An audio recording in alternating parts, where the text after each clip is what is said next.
국민 여러분, 분노해야 합니다. 윤석열 대통령, 윤석열 캠프 사람, 국민의힘당 모두 분노해야 합니다. 대통령 자격도 없고 여당 자격이 없으니 모두 내려놓으라, 이렇게 말씀드리겠습니다. 전북에 왔습니다. 더불어민주당 지도부가 전북에 왔습니다. 전라북도가 이제 128년 만에 전라북도 전북특별자치도, 전라북도가 이제 128년에 전북특별자치도로 이름이 바뀝니다. 그리고 그 위상이 한 단계 높아집니다. 128년 만입니다. 그러면 이 128년 만에 전북특별자치도를 만들어낸 사람이 바로 여기 있는 한병도 도당 위원장을 비롯한 전북 의원님들입니다. 전라북도 도민 여러분들은 좋겠습니다. 이렇게 좋은 훌륭한 의원님들과 함께 일을 해서 말입니다. 맞습니까? 그러면 박수 한번 할까요? 전북 화이팅! 전북특별자치도 화이팅입니다. 저는 아들이 전북에서 고등학교를 다녔습니다. 정말 멋진 전북이다, 이렇게 말씀드리겠습니다. 이제 현안으로 들어가도록 하겠습니다. 난방비 폭탄이 터졌습니다. 8만원 내던 난방비는 16만원을 내게 되었다는 겁니다. 더 많이 내는 사람들도 속속 드러나고 있습니다. 그런데 이 난방비가 말입니다, 이것으로 끝이 아닙니다. 윤석열 정부가 2분기에 가스비를 더 올리겠다고 예고했습니다. 그러더니 설상가상으로 올해 가스비를 1.5 내지 2배 더 올린다고 합니다. 윤석열 대통령 뽑아놨더니 이게 웬일입니까? 가스비 올리고, 가스비 올려서 국민에게 난방비 폭탄 터뜨리고, 대통령은 물가가 오르면 그 물가 잡아주고 대신 세금 거둔 것으로 국민에게 지원해주는 이런 일을 해야 대통령 아닙니까?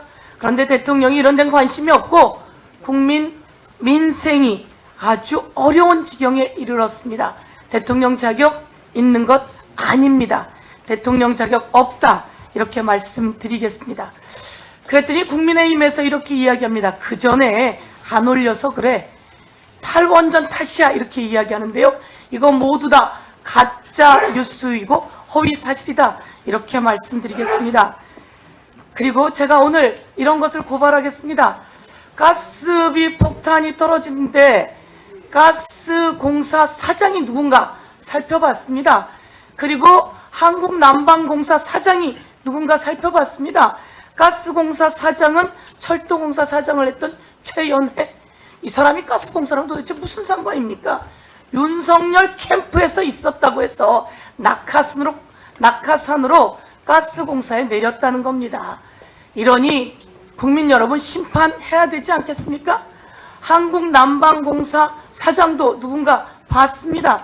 그랬더니 윤석열 캠프에 있던 사람이 난방공사 사장이 됐다고 합니다. 전문가가 아니에요. 이런 사람들에게 국민이 낸 세금으로 월급 주고 차 주고 그리고 월급 올려주고 그들은 따뜻하게 살고 있는데, 대한민국 국민은 가스공사 사장 낙하산 때문에, 한국난방공사 사장 윤석열 캠프 인사 낙하산 때문에 이제 못 살 지경이 되었습니다. 그래서 국민 여러분, 분노해야 합니다. 윤석열 대통령, 윤석열 캠프 사람, 국민의힘당 모두 분노해야 합니다. 대통령 자격도 없고 여당 자격이 없으니 모두 내려놓으라, 이렇게 말씀드리겠습니다. 이제 더 어려운 일이 생겼습니다. 1월 들어 약 20일 지났는데요. 무역 적자가 100억 달러에 이르렀다고 합니다. 무역 적자가 100억 달러에 이르렀다고 하는데요. 이런 일은 있은 적이 없다고 합니다. 이 무역 적자가 100억 달러, 10개월 연속 무역 적자인데요. 이 10개월 연속 무역 적자는요, 26년 만이라고 합니다. 그러니 거슬러 올라가 보니 IMF 때하고 같다는 것이지요. 도대체 윤석열 대통령 뽑아놨더니 김건희와 호화스러운 그런 해외 순방 때문에 국민이 그래도 너무 피곤한데 이제 무역 적자가 이렇게 26년 만에 최대로 이루어지고 나면, 이 무역 적자가 이루어지고 나면요, 경제 성장률이 뚝뚝 떨어진다는 겁니다. 경제 성장률이 뚝뚝 떨어져서 이제 마이너스가 예고되고 있다고 하니까요. 아, 대통령 때문에 무역 적자, 난방비 폭탄, 조금 전에 박홍근 원내대표가 이야기했듯이 돈가스 값, 택시비, 버스비, 지하철료, 이제 이 모든 것이 다가오게 될 텐데요. 이거 모두 대통령이 책임져야 되는 거 아닙니까? 대통령은 국민보다 좀 나아야죠. 그래서 이런 거 미리 대비하고, 그리고 세금 거둔 것으로 나눠줘야죠. 법에 이런 법이 있습니다. 석유 및 석유 대체 산업 관련한 사업법이 있습니다. 여기에 갑자기 가스비가 엄청나게 올라서 누군가는 횡재를 하게 되는 거죠. 횡재를 하게 되면, 이득을 엄청나게 갖게 되면 그 이득을 분담해서 다시 국민께 돌려드려라 라고 하는 법을 저희가 만들어 놨습니다.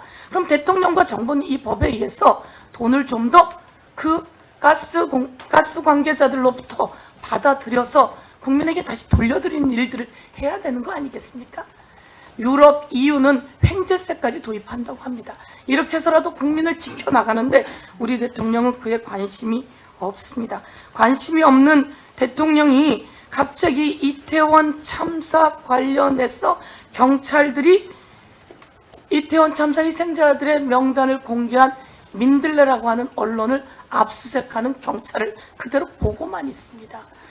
민들레라고 하는 언론이 이태원 참사 희생자들의 명단을 공개했습니다. 그 명단을 공개했는데 여러분 너무 당연한 거 아닙니까? 그런데 개인정보보호법 위반이라며 경찰이 압수수색에 들어갔습니다. 개인정보보호법은요, 살아있는 개인에 관한 정보 이렇게 되어 있습니다. 살아있는 개인에 관한 정보.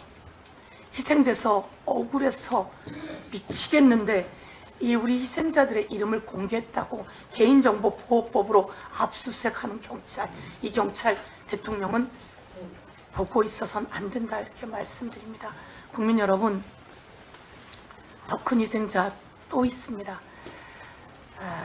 야당이 큰 희생을 당하고 있습니다. 윤석열 정부의 탄압 때문에 파도 대장동 팠더니 윤석열 내 카드 하나면 죽어 라고 하는 김만배 말밖에 나온 게 더 있습니까?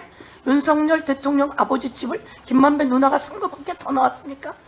여러분, 대장동 이거 특검 가서 정확하게 박영수, 윤석열 관계자 모두 한번 밝히도록 추진해 나가 보겠습니다. 이상입니다.